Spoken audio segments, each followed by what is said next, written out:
I'm in Cornell Hospital now. I have a problem.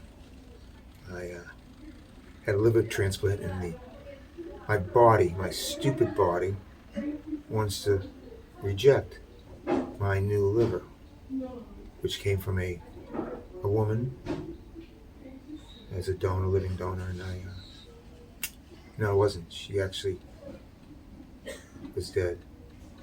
And in order to give her thanks, I've called her Paula, and they are now non-binary. Now, I'm grateful for that, but all my life I've struggled with a lot of different things, and one of them I always probably could stem from when I was a child.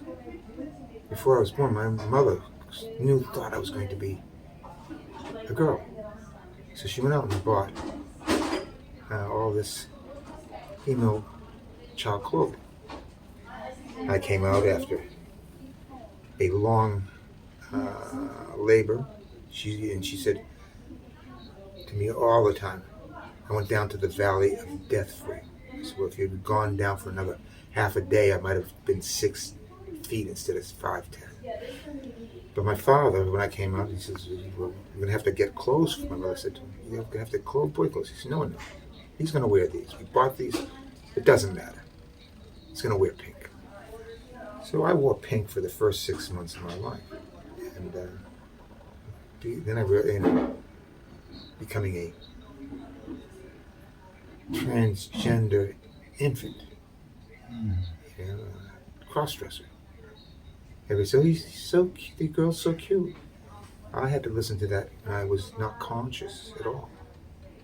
And I was maybe, but everything you hear is there. Everything you feel, the love you feel from people, is always there. Just because you don't remember it, there's lots of things we don't remember in our life. The first thing I remember was my mother. At Higgins Beach, we were on a raft, and I fell off. And all of a sudden, I opened my eyes, and I'm looking up through the water to my mother. And she reaches down with a hand and pulls me back to breathable air and hugs me. That was my first memory, and a strong one. Through my life, women have been very instrumental in my development, and I also, as have transgender people, I've always been, always accepted, and queers and everything, because, I was a bit queer. I was a sexual adventurer as a young man, and I'm young.